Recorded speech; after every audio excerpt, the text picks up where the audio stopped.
What's good, YouTube? It's your boy Mekhi back in the cut. You feel me?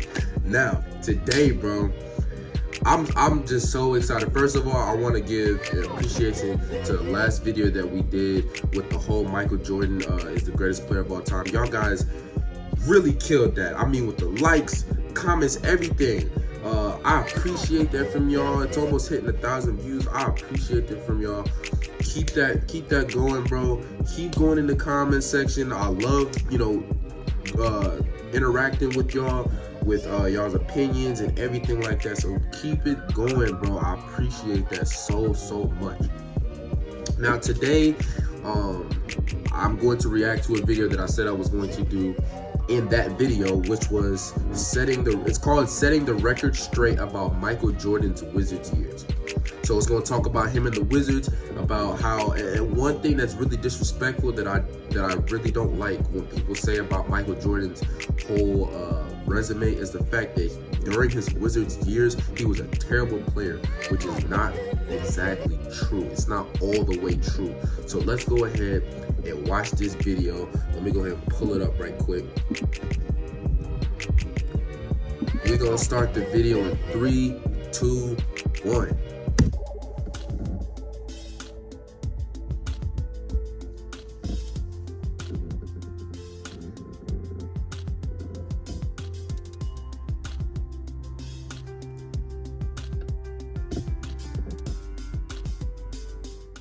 Nearly 5 years ago, I made a video called Michael Jordan's Underrated Years with the Wizards. This was actually one of the few videos that really took off with the algorithm and launched my channel forward. As of this day, this video has 2.1 million views, and is one of the most viewed videos on the internet covering the topic of Michael Jordan in a Wizards uniform. So as you can imagine, a lot of fellow content creators saw this video. I believe one of them was fellow basketball YouTuber Clayton Crowley. Let me be clear, I freaking love Clayton's channel. It's another great channel if you're looking for basketball history lessons, and his GOAT series especially impressed me. He's close to 100,000 subscribers, and if some of my audience could help him get there, I would love to see that. Can't wait to get to that point, but like I said, man, I appreciate every single one of you guys who sit here and watch my videos. I really appreciate that, man. As you can see, we're almost halfway to 1,000 subscribers ourselves. So make sure y'all like and comment and especially subscribe, man, because I have so much more content coming in for the future, bro. Of course, my leg is broken, so we're gonna have to stick to the reaction videos for now. But whenever my leg heals up, you're gonna be seeing, basketball, like me actually playing and, pickup games and stuff like that, bro. But I really appreciate every single one of y'all that sits here and watches my videos. That means so much to me, bro.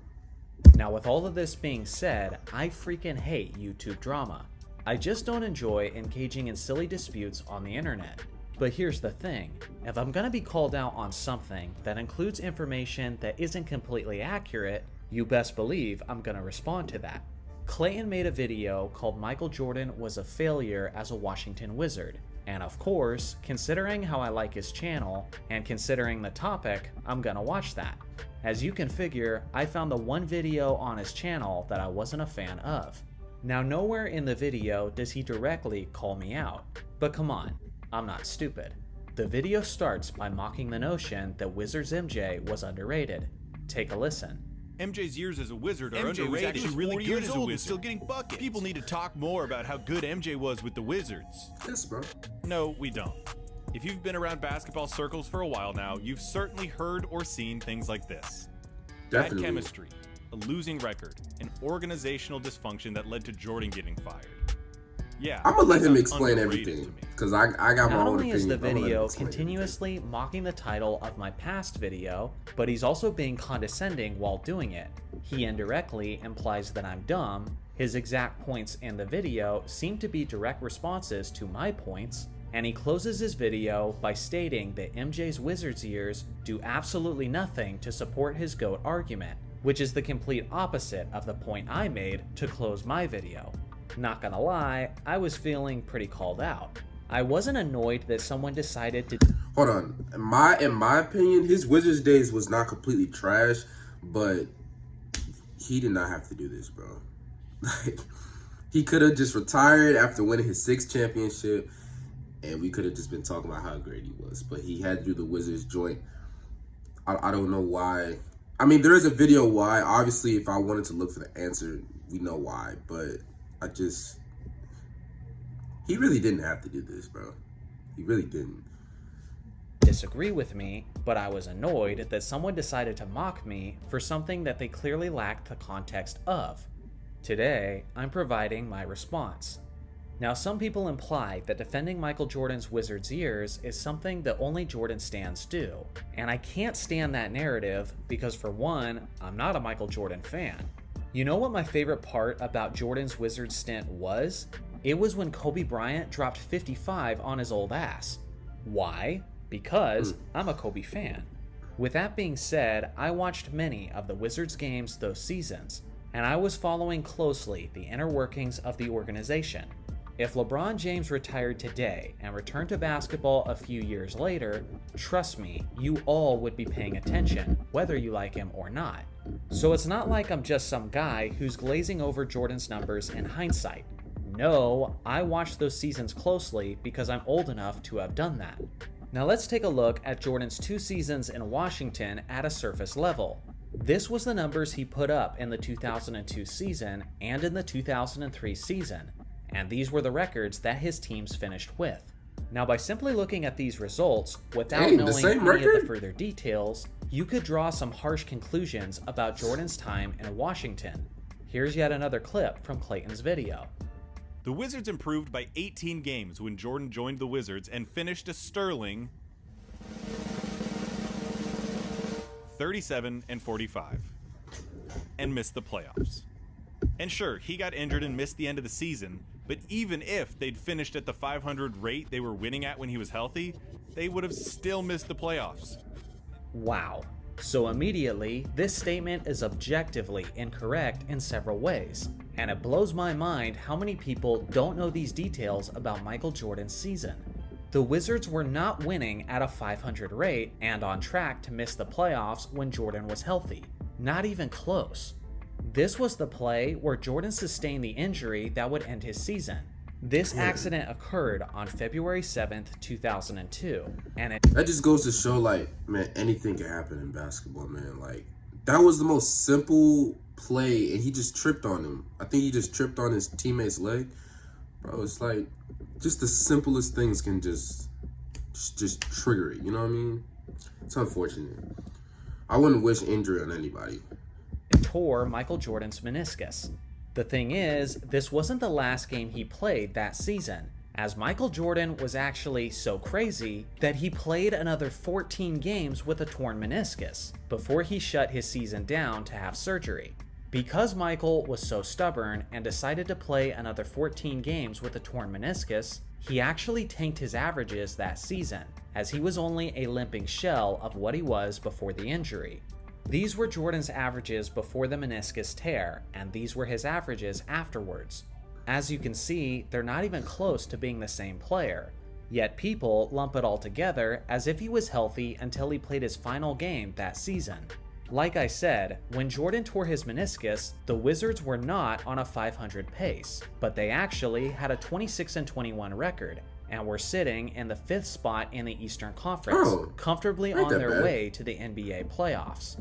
If the Wizards had continued their 26-21 rate, they would have finished with 45 wins on the season. That's not just a great improvement over the previous season, but statistically, that would have been one of the top 10 greatest season-to-season improvements that the league has ever seen, which was under the leadership of a 38-year-old player fresh out of retirement. Even that doesn't tell the whole story either. The Wizards started that season with a 2-9 record, as the chemistry adjustments were massive due to the new acquisition of Michael Jordan and due to the new head coaching of Doug Collins. With that being said, the Wizards were getting better as the season went along, and saying that they were starting to hit their stride would be a massive understatement. Richard Hamilton was the Wizards' second best player that season, but he had been frequently on and off the court due to injuries. Once he had become more available, Washington was rolling. In the last 15 games leading up to the injury, where both Jordan and Hamilton played, the Wizards were on a 15-1 streak. I repeat, they were on a 15-1 streak when both of these guys played leading up to the injury. Not only were they conservatively and statistically on their way to 45 wins, but based on their momentum, they were on their way to much more. Now in the video, Clayton scoffs at the idea of Michael being considered as one of the best players in the game at the time. If you feel that way too, consider this. Between these dates and the final 10 games leading up to his injury, Jordan put up these averages. Here are his averages compared to the other best perimeter players in the league during those same dates. This wasn't empty stats. The Wizards were in the heat of a playoff race and went 7-3 over those 10 games. And before you even think about suggesting it, that stretch wasn't against weak competition either, as 6 out of those 10 games were against playoff teams.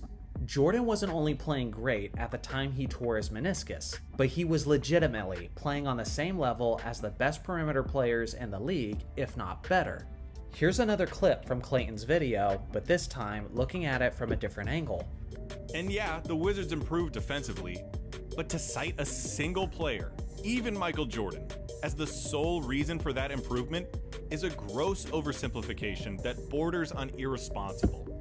Defense in basketball is one of the hardest metrics to quantify, even today, and one player can only have so much impact on that end. So let me get this straight.